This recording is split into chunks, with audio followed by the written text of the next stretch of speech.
दोस्तों, अगर आप और अच्छी नींद चाहते हैं तो हमारी प्यारी सी ऐप नींद को इंस्टॉल करें।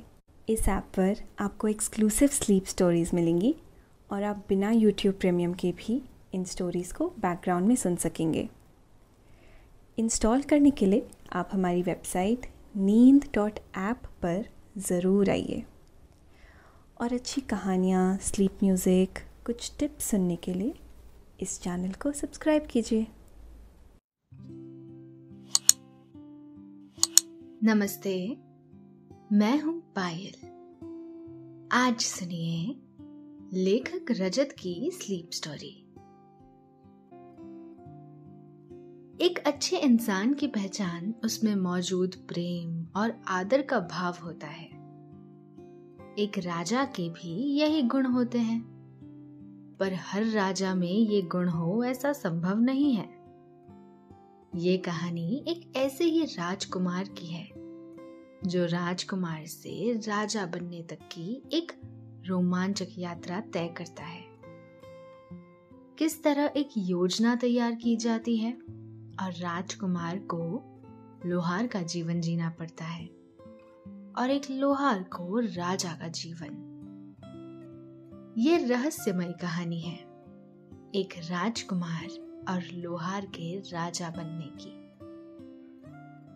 लेकिन इस कहानी को सुनने से पहले आप अपने आसपास की सारी लाइट्स ऑफ करके आराम से लेट जाएं। अपनी आंखें धीरे से बंद कर लीजिए। थोड़ा सा अपने शरीर को आराम दीजिए, थोड़ा और आराम। अपने शरीर को बिल्कुल ढीला छोड़ दीजिए। कोई टेंशन नहीं, कोई तनाव नहीं। अपने दिमाग में चल रहे सभी विचारों को, चिंताओं को त्याग दें। एक शांति सी महसूस करें। सभी नेगेटिव, पॉजिटिव विचारों को धीरे धीरे निकाल दें। हाथों को सीधा करिए और अपने कमर के साइड में रख लीजिए।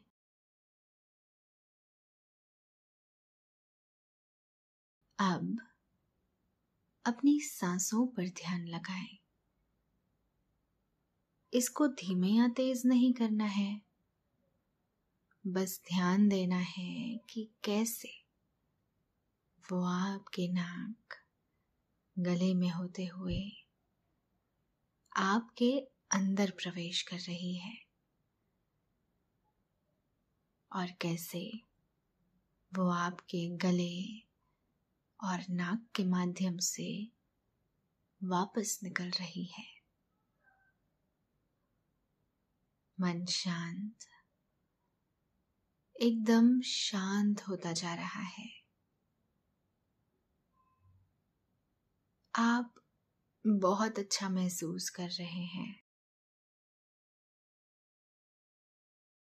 खुद को काफी हल्का फील कर रहे हैं। सब तरफ शांति ही शांति है, सुकून है, खामोशी है।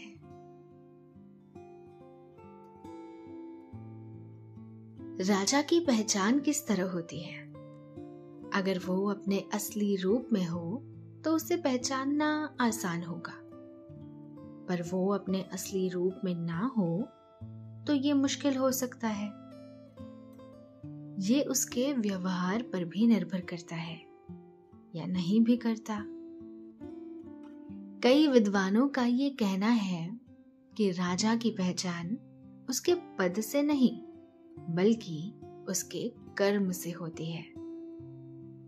बहुत से आम इंसान इस तरह जिंदगी जीते हैं जैसे वो किसी राजा से कम नहीं।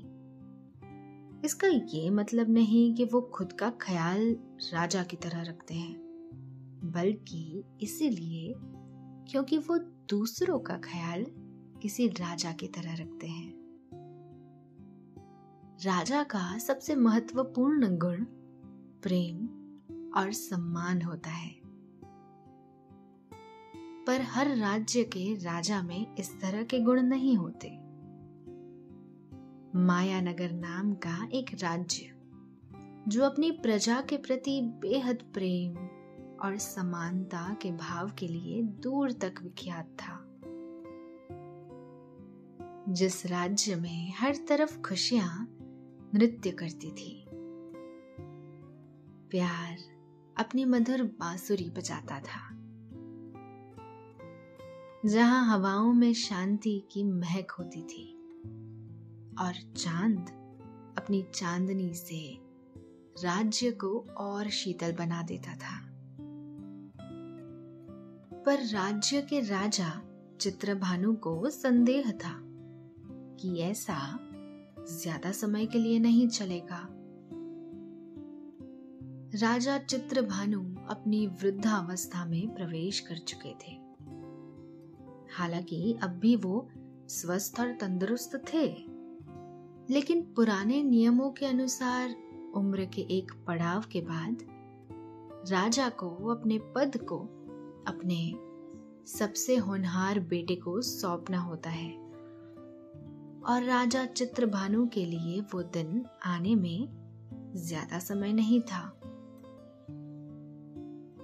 राजा चित्रभानु का एक ही पुत्र था, राजकुमार अरविंद, जो राजा के पद के लिए एकमात्र उम्मीदवार था।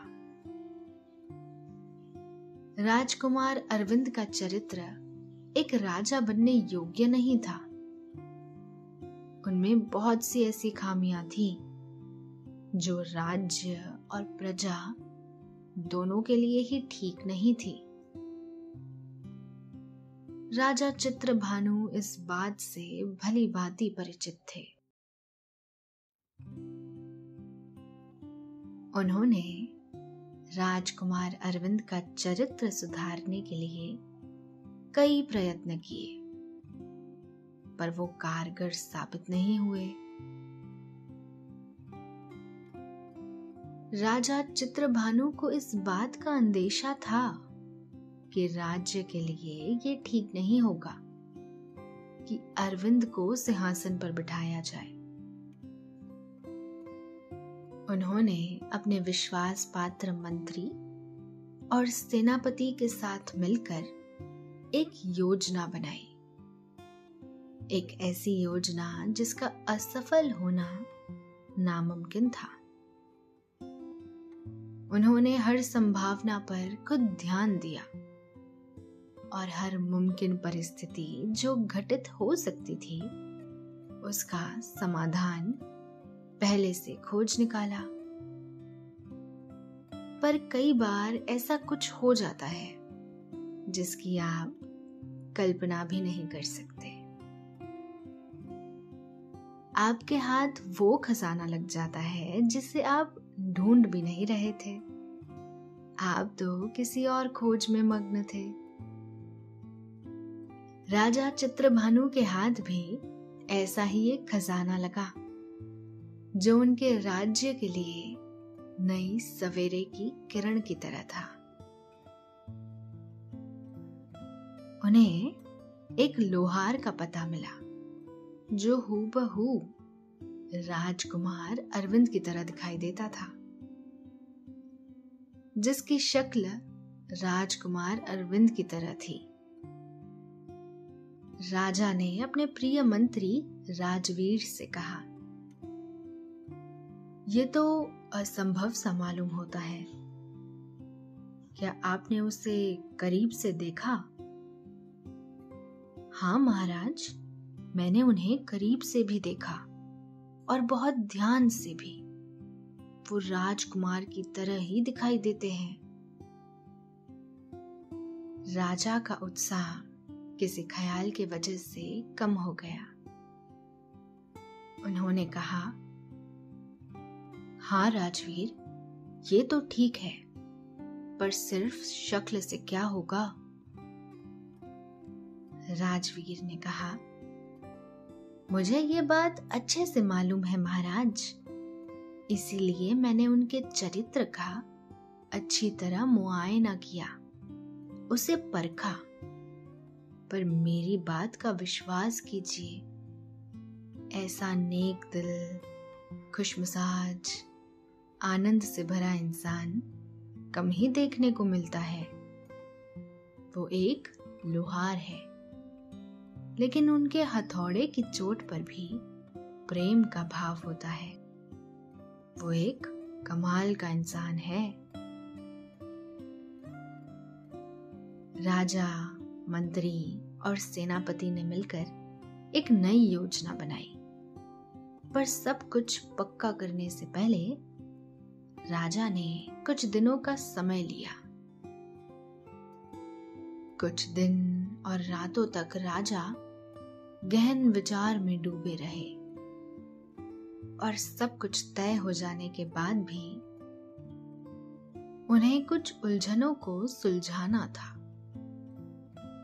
उन्हें एक फैसला लेना पड़ा, जो एक पिता के लिए एक कठिन निर्णय था।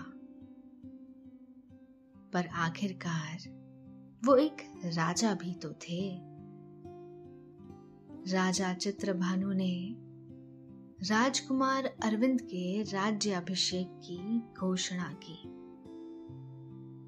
लेकिन इससे पहले उन्होंने राजकुमार के सामने एक अजीब सी शर्त रखी। अरविंद, आपको एक गांव में जाकर रहना होगा, हमारे राज्य से कुछ दूर पहाड़ों के पास बसा एक गांव, ताजपुर। वहां आपको एक लोहार की तरह जीवन व्यतीत करना होगा, एक आम इंसान की तरह। इतना सुनकर राजकुमार ने कहा, पर ऐसा करने की कोई आवश्यकता नहीं है महाराज। हम एक अच्छे राजा साबित होंगे, हम आपको विश्वास दिलाते हैं। वैसे भी ये करने से हासिल भी क्या होगा? राजा ने कहा, पहली बात तो ये है कि ये अनुभव लिए बिना आप राजगद्दी पर नहीं बैठ सकते, और दूसरी बात ये है कि ये तो आपको वहां जाने के बाद ही पता चलेगा कि आप वहां क्या सीखते हैं, आप में कितना बदलाव आता है। हमें विश्वास है वहां से आ जाने के बाद आप राजा बनने योग्य हो जाएंगे। राजकुमार अरविंद को ना चाहते हुए भी राजा की बात माननी पड़ी। उनके जाने की तैयारी शुरू हो गई, और इस बात को पूरी तरह से गुप्त रखा गया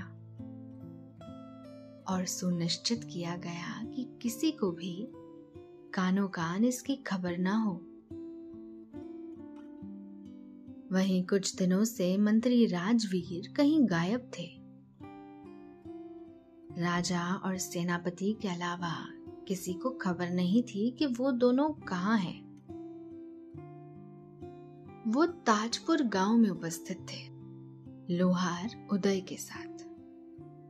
उन्होंने लोहार उदय को योजना के अनुसार सब समझा दिया। पहले तो उदय नहीं माने, पर राज्य की भलाई के लिए उन्हें ये सब कबूल था। उन्हें अपना पेशा बहुत प्रिय था, फिर भी वो उसे छोड़ने के लिए तैयार हो गए। ताजपुर गांव में भी किसी को भी इस योजना के संबंध में कोई जानकारी नहीं थी। और फिर वो दिन भी आ गया था जब राजकुमार अरविंद को अपना महल छोड़कर जाना था। वहीं दूसरी ओर लोहार उदय को अपना गांव छोड़कर महल की ओर आना था। लोहार उदय मंत्री राजवीर के साथ राज्य के लिए रवाना हो गए और राजकुमार अरविंद सेनापति के साथ अपनी मंजिल की ओर बढ़ चले। ताजपुर पहुंचने से पहले सेनापति रणवीर और राजकुमार एक जंगल में ठहरे, जहां एक बुजुर्ग लोहार रहते थे। राजा के निर्देश अनुसार राजकुमार को यहाँ कुछ दिन रहकर लोहार का काम सीखना था, जो कि राजकुमार के लिए तो नामुमकिन सा था। सेनापति रणवीर ने कहा, ये सीखे बिना ना आप वापस राज्य जा सकते हैं, ना ही ताजपुर।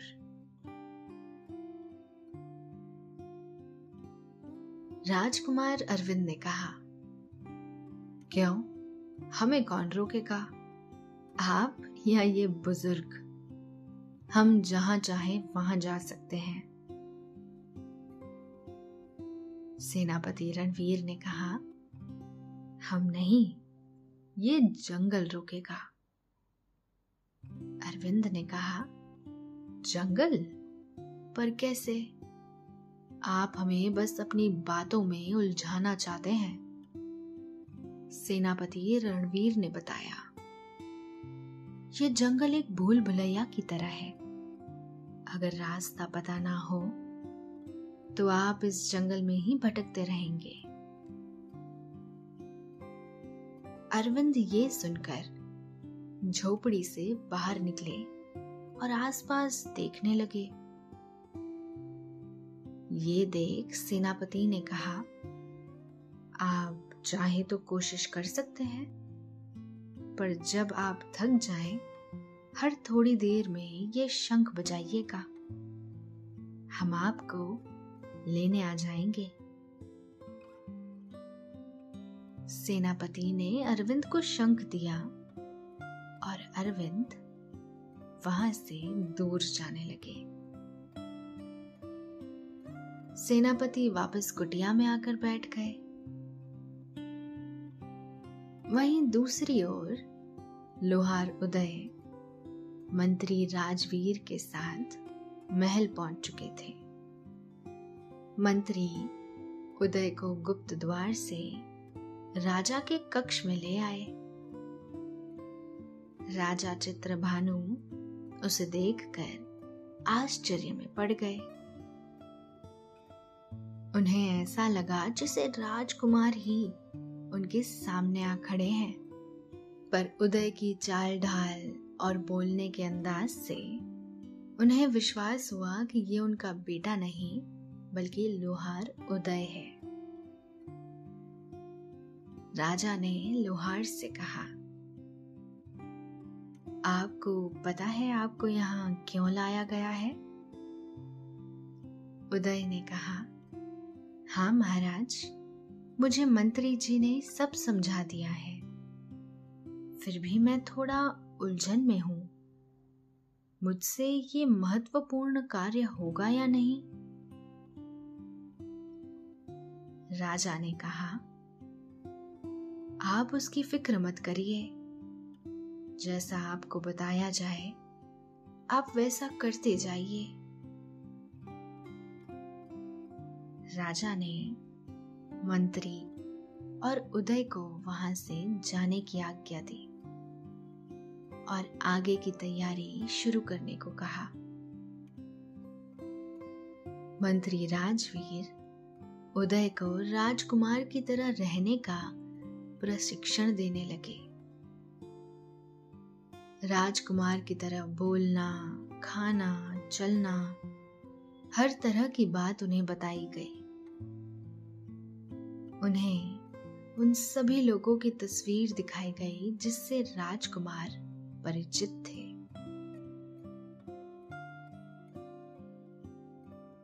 वहीं दूसरी ओर 2 दिन बीत गए थे। शाम ढलने लगी, पर अरविंद लौट कर नहीं आए। कुछ देर के लिए सेनापति के मन में ये ख्याल आने लगा, कहीं वो इस जंगल से निकलने में सफल तो नहीं हो गए। पर बुजुर्ग के आश्वासन से उन्हें दिलासा मिला और दिलासे के साथ उनके कानों में एक आवाज आई, जिससे ये पक्का हो गया कि अरविंद अब भी जंगल में ही है। वो आवाज एक शंखनाद थी। सेनापति ने बुजुर्ग से कहा, मैं आता हूं, और वो अरविंद को लेने शंख की आवाज का पीछा करते हुए निकल गए। काली घनी रात के साए में चांद की मेहरबानी थी, जिसकी चांदनी धरती पर टहल रही थी। पर्याप्त रोशनी के कारण सेनापति रणवीर को रास्ता देखने में कोई दिक्कत नहीं हो रही थी। परेशानी तो बस शरारती हवाओं की वजह से हो रही थी, जो शंख की आवाज को इधर उधर बहते हुए सेनापति को भटका रही थी। बहती हवाओं की आवाज से सेनापति तय नहीं कर पा रहे थे कि आवाज किस दिशा से आ रही है।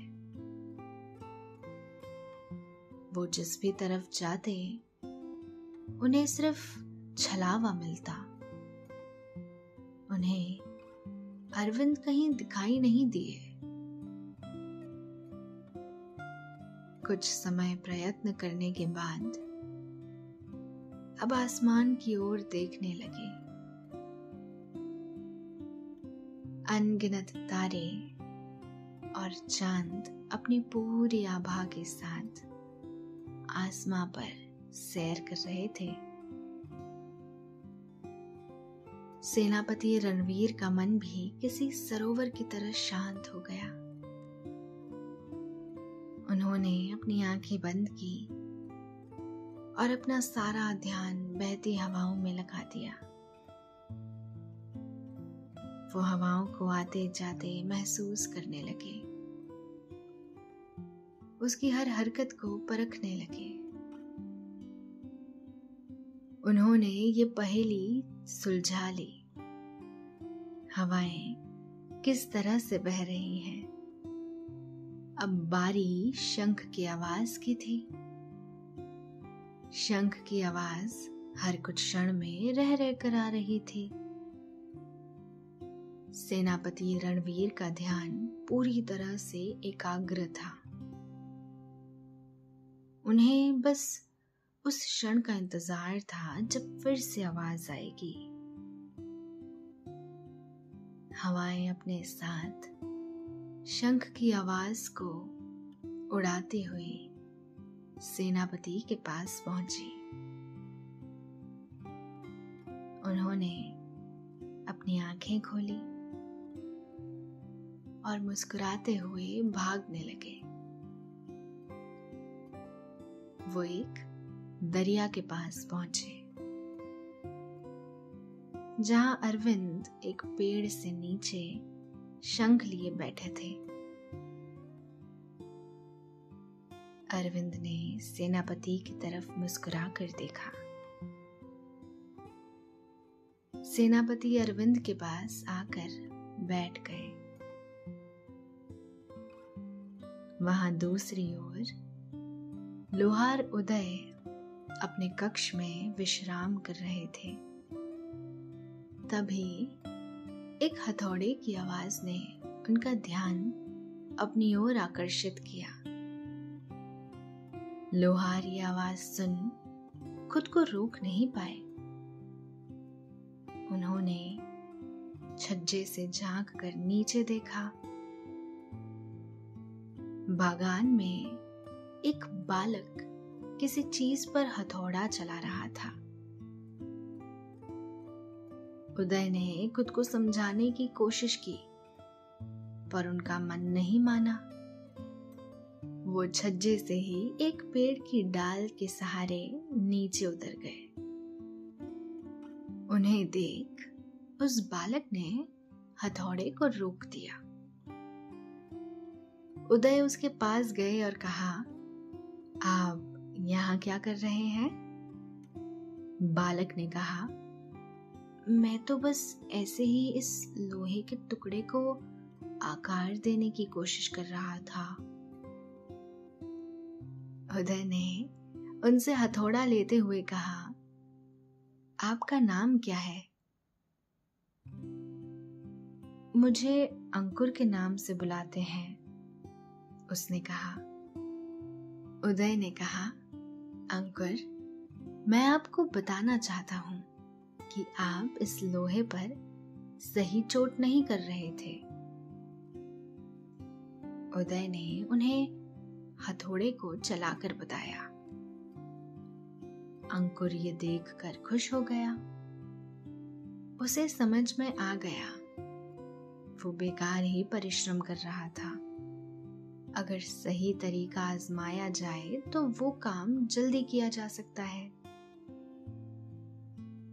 उसने कहा, अच्छा हुआ आपने मुझे ये बता दिया, वरना मैं बेकार ही परिश्रम करता रहता। उदय ने कहा, मुझे इस बात की खुशी है मैं आपकी मदद कर पाया। वैसे एक सलाह है, आप जिस भी काम को करें पहले उसके बारे में उपयुक्त जानकारी इकट्ठा कर लें। अंकुर ने कहा, जी बिल्कुल, मैं आगे से इस बात का ध्यान रखूंगा। दोनों बातें कर ही रहे थे कि एक शख्स आया और अंकुर से कहा, चलो बेटा, यहाँ क्या कर रहे हो? उस शख्स ने उदय की तरफ देखकर कहा, माफ करना राजकुमार, मैं आपको पहचान नहीं सका। उदय ने कहा, कोई बात नहीं। उस शख्स को उदय पर कुछ शंका हुई। उसने पूछा, आप राजकुमार ही है ना? उदय का मन थोड़ा हड़बड़ा गया। उसने अपने आप को तुरंत संभाला और पूरे आत्मविश्वास के साथ कहा, आपको कोई संदेह है? वो शख्स समझ गया था उससे भूल हो चुकी थी। उसने कहा, क्षमा करना राजकुमार, आपको कभी इस तरह के वस्त्र पहने नहीं देखा, इसीलिए धोखा हो गया। उदय ने कहा, कोई बात नहीं, आप जा सकते हैं। उनके जाने के बाद उदय ने चैन की सांस ली। कुछ क्षण बाद ही एक पीछे की ओर से मंत्री राजवीर आए। उन्हें देख उदय ने कहा, आप यहीं थे? मंत्री ने कहा, हाँ, मैंने कहा था ना, मेरी नजर आप पर हमेशा रहेगी। वैसे आपने आज अपनी अच्छी भूमिका निभाई। आज आपने एक और पड़ाव पार कर लिया। अब सिर्फ चंद बातों का ख्याल रखना होगा। उसके बाद कोई नहीं कह सकता कि आप राजकुमार नहीं हैं। उदय ने मुस्कुराते हुए कहा, बाकी सब ठीक है, बस मुझे ये सूती धोती पहनने से मत रोकना। दोनों हंसते हुए कक्ष की तरफ चले गए। इधर सेनापति भी अरविंद के साथ फिर से कुटिया पर लौट आए। अंदर बुजुर्ग भट्ठी में आग लगाए बैठे थे। और भट्ठी के सामने गर्म लोहे का टुकड़ा था और बुजुर्ग के हाथ में एक हथौड़ा। बुजुर्ग ने अरविंद की ओर देखकर लोहे के टुकड़े की तरफ इशारा किया और हथौड़ा उनकी तरफ बढ़ा दिया। अरविंद ने सेनापति की तरफ देखा और कहा, ठीक है, तो शुरू करते हैं।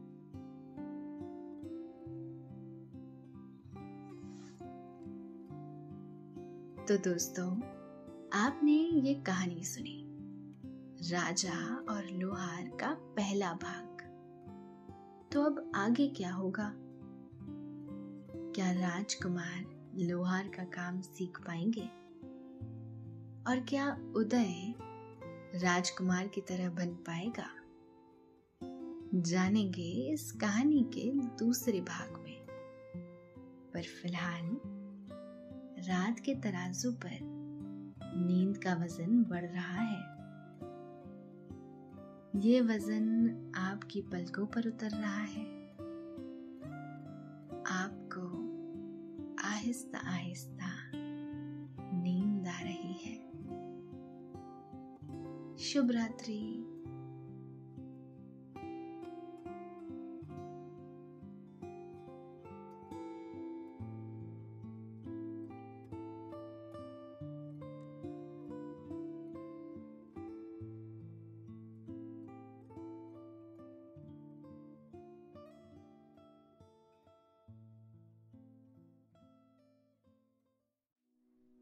दोस्तों, इस कहानी के अगले भाग को सुनने के लिए आपके अपने प्यारे से ऐप नींद को इंस्टॉल करें।